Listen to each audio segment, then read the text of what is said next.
Joe Sena. I couldn't think of anyone better to kick off the start of the year with. How are you doing? Awesome. Thanks for having me. I always love the New Year's New You podcast. Everybody wants to get excited.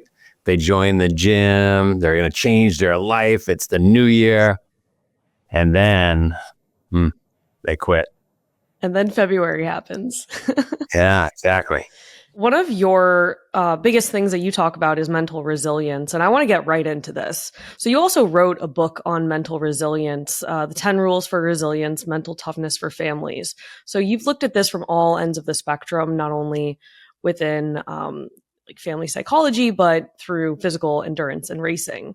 I would love to know, can you share specific strategies or practices you believe are essential for developing mental resilience? It's pretty simple. It's hard, but it's simple. You have to do the uncomfortable things. You have to practice it. Like if I asked you if you were an amazing chef, like how do you become an amazing chef? You'd say, well, I worked with some great chefs for 10 years and I learned. Or how did you become so great at mathematics? Well, I studied like crazy. So if you want to build mental resiliency, it requires you doing the work, stretching the rubber band, being incredibly uncomfortable for long periods of time. There's no pill. There's no, like, you're not going to take a warm shower, put on some PJs and go watch movies on Netflix and build mental resilience. It's not happening. You could listen to a podcast. You could read a book. You go to a conference. Doesn't do it. I'm sorry. I have a podcast too. You have to go out in the cold. You have to go out in the rain. You have to take the cold showers, turn your hot water heater off. Last night, I took all the junk food out of the house, all the breads that my family has, the chips, the whatever. Let's just not have it in the house anymore. Let's get ourselves. My dream would be that we run out of food. There's a Spartan prayer. It's a great story that came out of World War II. It's a sad story, but great story in that World War II French paratrooper is found dead in a field. And in his pocket, he has a prayer. And he's asking God, just like everybody was asking God back then, like for stuff. And what he said in the prayer, he said, God, everybody's probably asking for the warm shower. They want to get back with their husband or wife. They want, a warm meal. You probably don't have any of that left. So instead, give me the worst stuff you got, the leftovers, the toil, the torment, the torture, and just promise me you'll keep it coming. And so that's our Spartan prayer. Like if you want to build mental resiliency, you're going to have to do the very things you don't want to do over and over and over, and not to a point where you're just a little uncomfortable. I'm going to go out and run in the rain, but I'll come back home after 30 minutes. No. You've got to stretch yourself so far. It's got to be so damn uncomfortable that you'll do anything to get back in the house. I'm sorry, like if you're listening or watching, like that's the only way to build mental resilience. It's the hard way. How do you create a flywheel with that so then you will then attribute the challenge to endorphins or feeling good or a positive outcome? It's pretty easy, actually. What starts to happen is if you do it for long enough, probably 90 to 100 days, you start to open up all these dopamine pathways in your brain. You start to feel really good when you finally allow yourself to go back in the house. I had my wife drop me off once 40 miles from my house, no money and a bottle of water, right? And it's terrible and it's frustrating and you're hungry and you have no money and all you have is this bottle of water. You got to ration your water. But when you get home, you feel so damn good, so accomplished that the next day or the next week, you start to feel worse that you're not doing it. And so once you get through that point where it feels worse that you're not doing something hard, then you've won. Then this becomes easy. Now the bad news for all of you out there is that it's something that has to have a continual practice. If you don't use it, you lose it.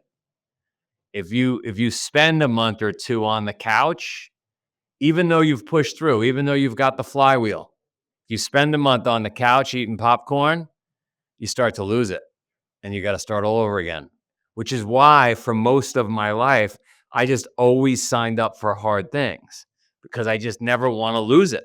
I love it. Right. And you're creating a culture of people signing up for really hard things. And this is something I want to talk about and go deeper into and in the business of Spartan. Exactly. So you've built this out over 20 plus years. It was a slower build. It reached a peak. COVID hit. You kind of went back to square one and then you redeemed yourself. And the business is even bigger. And you were able to acquire some of your competitors too. So what does that arc look like and what scale are you at now? What does that arc look like? Well, I definitely became complacent in 2019. We started to acquire some things. We got excited about buying back some equity. We were going to build ourselves into being the Louis Vuitton of hard things. That was our plan, right? Just have this collab of all these brands enjoying some synergies and across customer promotions between all the hard things. Pandemic hits, knocks us, off our feet. We lose an insane amount of money, more than we had, to the point where we had to borrow, beg, steal, do anything we could to survive. But in that process, a lot of our competitors were going through the same thing. So we grabbed whatever we could.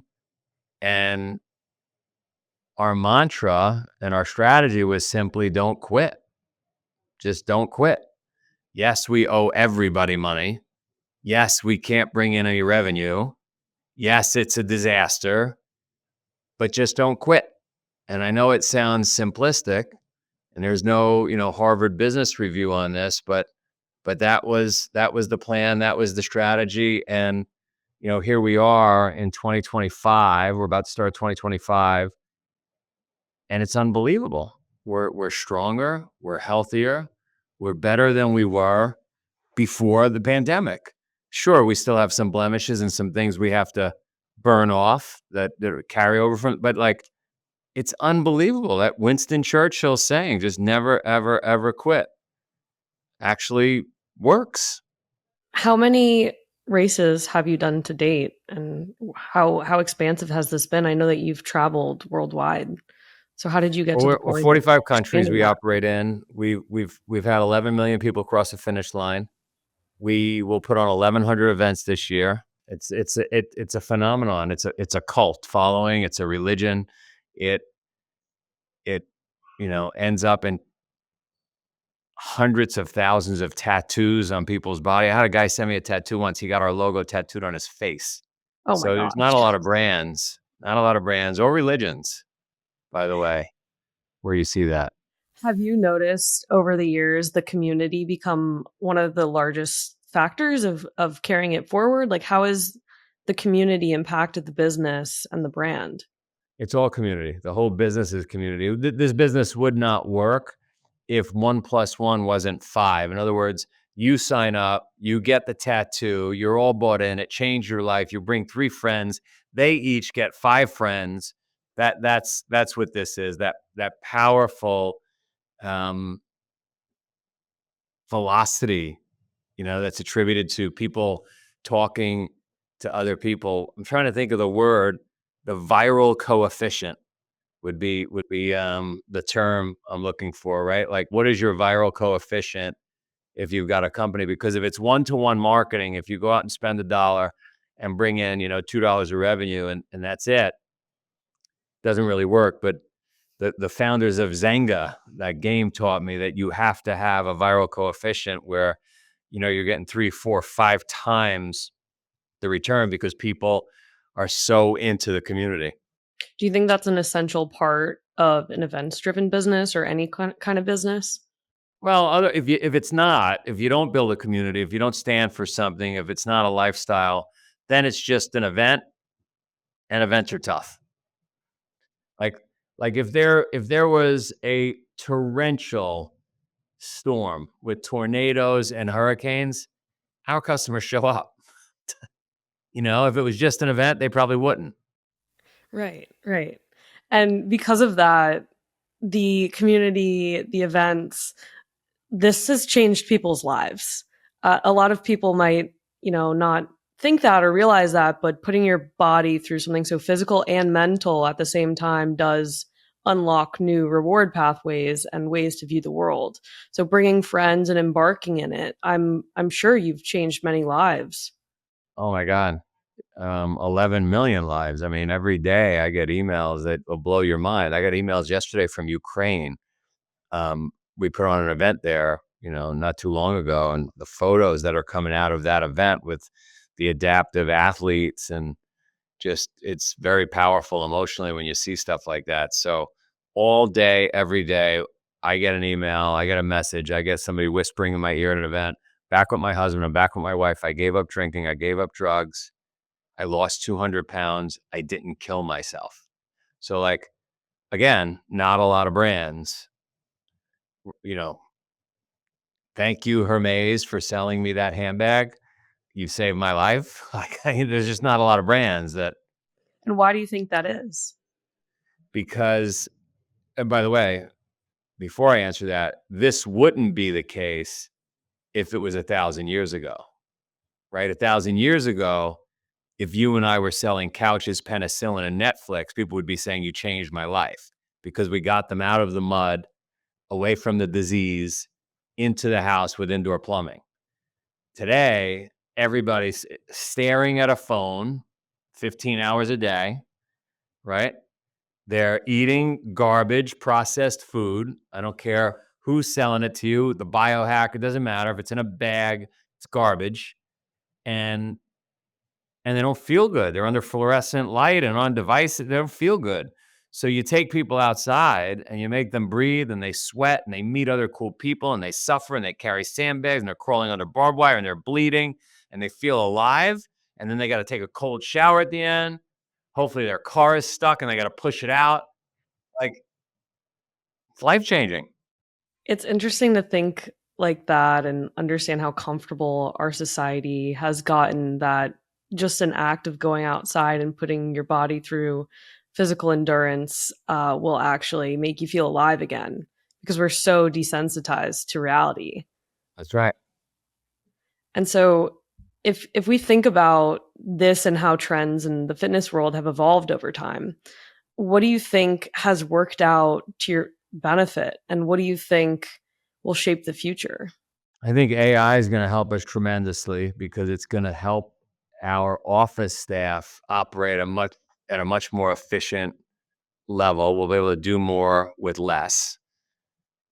We've got a moat around our business because we put on physical events. So AI is not going to affect that in a negative fashion at all. So we should see compressed expenses, increased efficiency, event business continue to grow because we've got, folks disconnected, working from home, staring at devices and looking for ways to get together with a community. They're going to church less. They're just not part of something bigger than themselves as they were, 50 years ago, 20 years ago. So we definitely got a tailwind, and now we've just got to execute. I mean, we made it through the storm. I told somebody the other day, I said, well, 2 years ago, I was underwater with no oxygen, and I had about 50 feet to go to get up to breathe. Now, at least I'm swimming. I'm not on shore yet, but at least I'm swimming. What would you say your biggest lessons were in the last 24 years of even thinking through these different cycles? Because it's a roller coaster and it's I would always say hard. I think what I learned is just get a job. So much easier. Get a job, get a paycheck, get a dog, stay on the like, it is so much easier than trying to do not only trying to be in business. Business is a nightmare, but to be in a business where you've got to convince people to do something they don't want to do. No one really wants to do the hard stuff. Our brains are wired to avoid hard stuff. Our brains are wired to protect us, to keep us alive. So barbed wire, mud, walls, ropes. Why would I Why would I do any of that? Doesn't make any sense. So when I think about what I've learned, if it's just about money, this is not a business, an industry you should be in. But if it's about purpose, I was thinking today, about like I watched a show on Sackler, who contributed to the opioid crisis and OxyContin, and I thought, could a human being be that evil that they would put money before individuals' health and wellness? And the answer is yes. There's a lot of people throughout history that knew they were doing bad. I mean, whatever that is, red dye number 2, someone told me today, was banned in the United States for women's cosmetics, but some genius at the FDA said, but it's still okay to consume. So somebody put money before people's health and wellness in that example, in the cigarette example, and hundreds of examples in our life. So for me, what I learned over the last 25 years, for me, when it's not about money, when it's about just doing the right thing and having a purpose, it helps you get through 24 years of hell. If it was just about money, so many easier ways to make money. Do you think chasing money versus purpose leaves you empty? I think so. I was there. I was on Wall Street for a bit, and I got burnt out on that. I mean, money's nice. It puts food on the table, helps you pay the bills, takes that pressure off. But when it's all about money to a point where it's disgusting, yeah. I get paid. I get paid in people telling me that their life changed. So that's the currency I trade. This has become a platform of multiple different kinds of races too. As you started to build out, the overlying Spartan brand, what other kinds of races did you get into and why did you add them?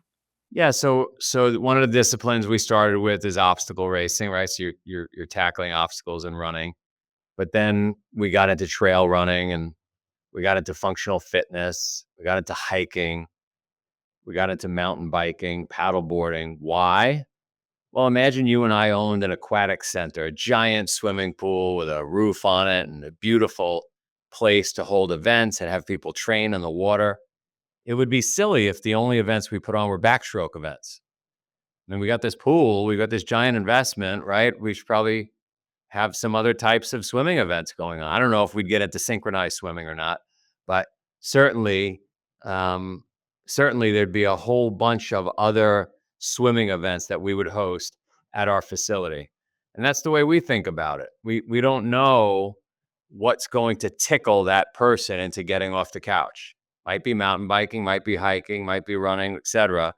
But we do know there's tremendous synergies between those disciplines. Was a reason to also acquire them to build out the size of the company. You mentioned earlier the business model is hard, so are the margins hard and building and acquiring the scale is the way to go? Like how did you also consider that It's a on a little bit business of basis? both. It's great to grow organically. It's great.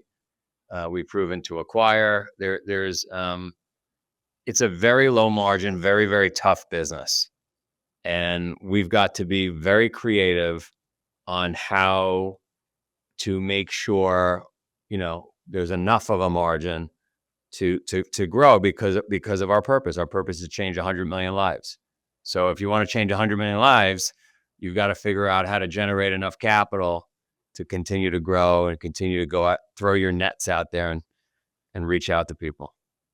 We're entering, maybe, hopefully, who knows what's going to happen, but an environment where M&A might kick back up. I'm curious from your thoughts on this. Having acquired a couple companies, what would your outlook be or advice for companies looking to acquire different revenue streams or strategies, synergies?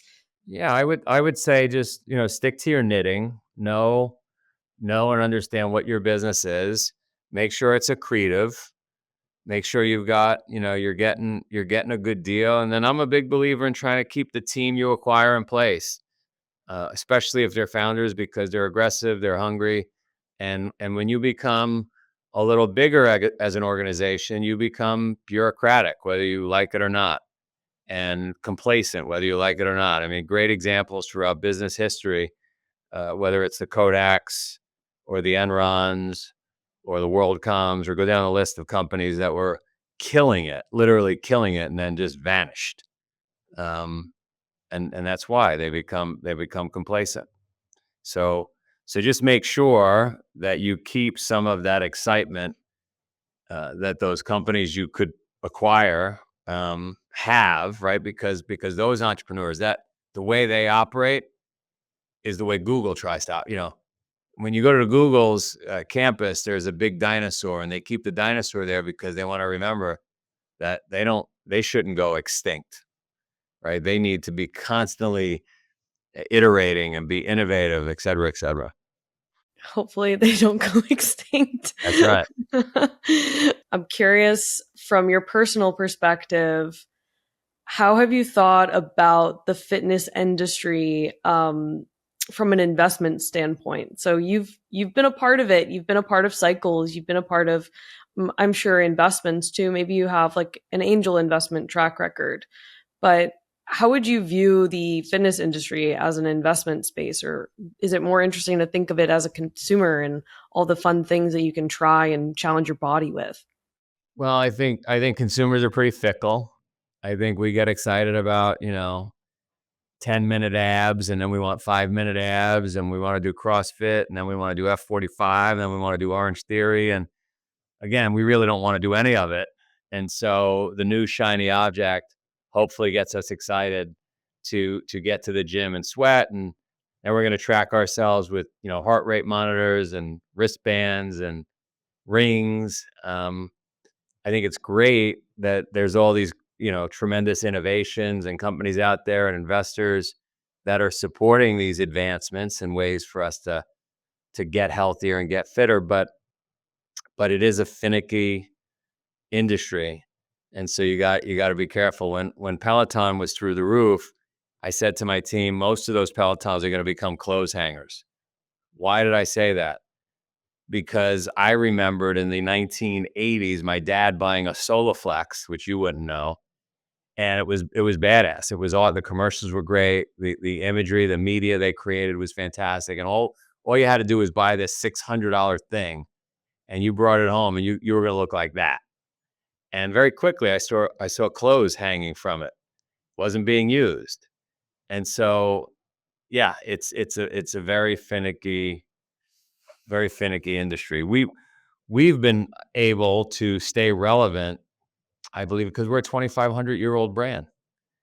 We're a mindset, we're a philosophy, we're a way a human being should operate. They don't like to, they don't want to, but we stand for something. Have you ever felt guilty or fell into one of these trends, these fitness fads, maybe diets, maybe 5-minute abs, 6-minute abs, power plates? No, it's funny because I get asked to speak at the biohacking conferences and all these different things, and I don't fall for a lot of that. I'm trying to think what for a minute I really like the Aura ring. I liked it because it's non-invasive. It's a tiny little ring. You're putting it on your finger. But what I found the problem was for me was I would wake up and it would tell me I had a shitty night's sleep. And once I learned why I was having bad night sleeps, because my phone was left on, I ate too close to bed, I didn't get enough sleep the night before, whatever, and I modified my behavior. I didn't want to wear the ring anymore because I don't want to know, right? I want to muscle through like I did for most of my life. So look, I think the ring is great for so many reasons, and a lot of these devices are great, but let's not forget that you want to see the healthiest people you've ever seen. They're the ones outside carrying rocks, drinking a lot of water, eating a lot of salad, sweating. Like, they don't need fancy clothes. They don't need fancy, like, what about recovery? I say, well, what are we recovering from? Are we recovering from recovery? Like, what are we talking about? You just want to sell me more stuff. I do love cold plunges, but I've always loved cold showers. Love cold plunges, love saunas, always loved it. Love yoga, love salad, love water. Just a healthy guy. How often do you I cold try plunge? every day, Every day? every day. Do you listen to Huberman or like follow any of the guides that anybody says like you should do this amount per week?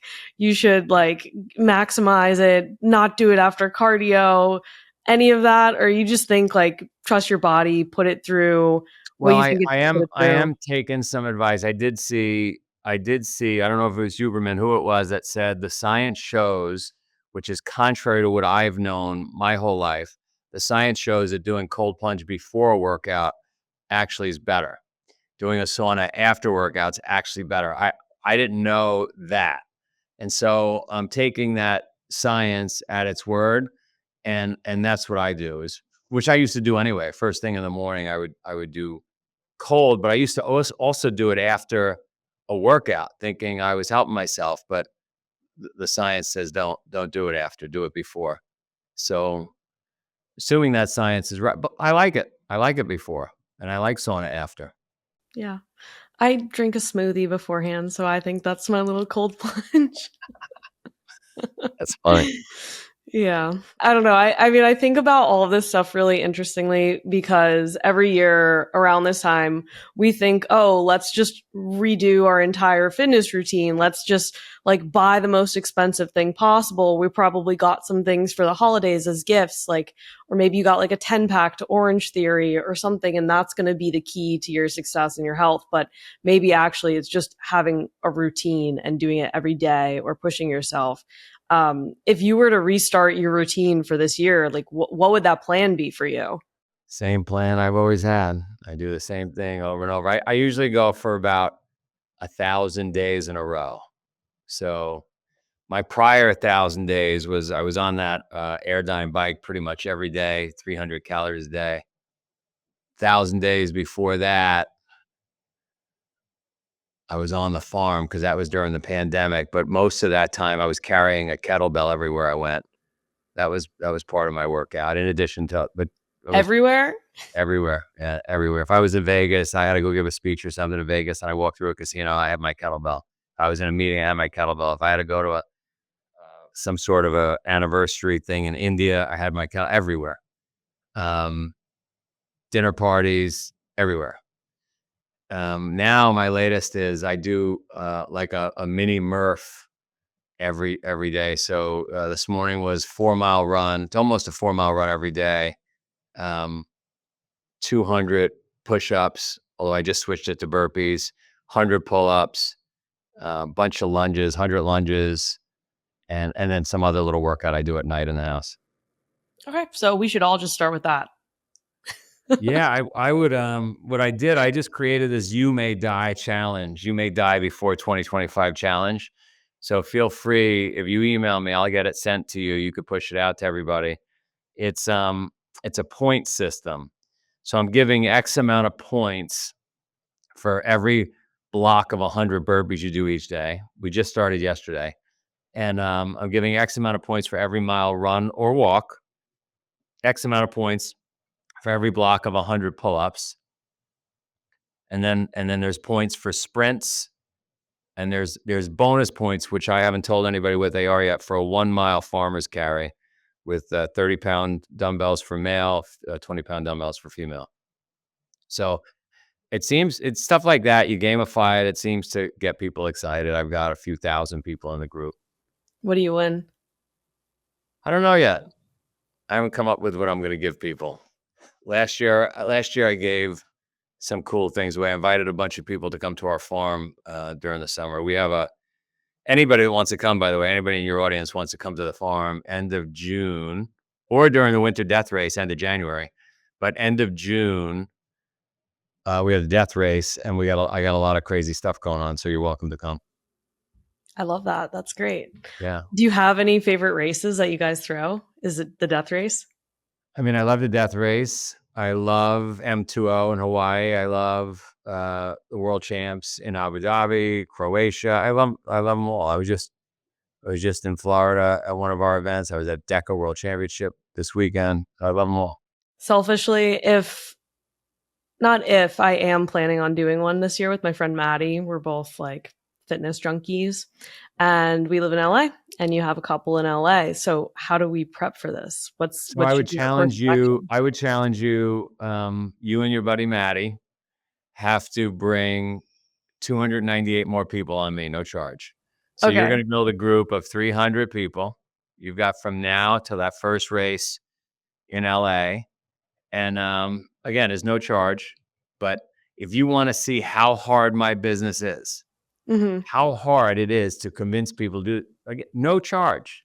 You're not asking anybody for any money. I want to see you round up 298 people. Okay. I'll do that. I will Okay. absolutely accomplish that. But in order to do that, how do we all prep? Do we go to Barry's? How do we carry around sandbags? You could do anything you want, but at a bare minimum, every day, you should get into like a slow jog. I'm just giving you the minimum. Okay. 1 mile, 30 of the best pull-ups you could muster up, 30 of the best burpees you could muster up. That's it, bare minimum. You're not going to win anything. You're going to still get hurt during the event. You're going to suffer, but and then if you want to win, we can get into like serious training. But that's your bare minimum. And you could do Barry's, you could do CrossFit, you could do anything you want. Learn how to climb a rope, get comfortable crawling under barbed wire, turn your hot water heater off, get used to cold water. We'll do that. Yeah, I've been trying to figure out, okay, like if I'm in the gym, what would that actually look like? Like, am I going? I'm a competitive person, so I would want to win, even though I know I'm not going to. And so it would probably be pushing myself too far and not knowing what I'm doing right or doing wrong. But how do I actually get in there to compete? Because I don't want to look like a loser. I want to actually like accomplish something and get to the end. And I know Maddie's the same way. She's running marathons all the time and she's doing all these different things. And so we're like, okay, so if we team together, should we hit the beach? Should we go to the beach and just do some sprints? Should we climb some walls? Like, I don't know. How does this All of work? it. All of it. Climb ropes. I mean, you just Google Spartan and you see people training all over. You know, we've got an app. You could download the app if you want, but just get a rock, carry it around. How big is this rock we should get? I would say if you carried around a 30-pound rock, you'd be rock solid by the time the event comes around. What is that going to do? Well, you're going to build tremendous strength in your upper body because you're carrying this rock everywhere. Right? You go to the grocery store, you got the rock. You go to movies, you got the rock. Carry the rock everywhere. From your experience with the kettlebell, how do you get through security? Not easy. And after the pandemic, that's the reason I don't carry it any longer. After the pandemic, it was very difficult. So, but the good news is with a rock, if you travel, you can just pick up a new rock wherever you land. Yes, potentially. Hopefully, it's not some landscaping art. Well, cool. This has been a really fun conversation, and I'm really interested in your take. Like, what are you most excited for 2025? Just changing more lives, just hearing more stories, just talking to more people like you, coming out to see your 300 people that you're rounding up. I'm excited about that. Why 300? Well, you know the movie. You might not know the movie. You might be too young. There's a movie called 300 that articulates really well the story of Thermopylae, which is a battle between the Spartans and the Persians. So you and Maddie need your 300. We're gonna come to battle for sure. Exactly. All right, Joe. Well, this was great. Thank you so much for taking the time. You're amazing. Thanks for having me.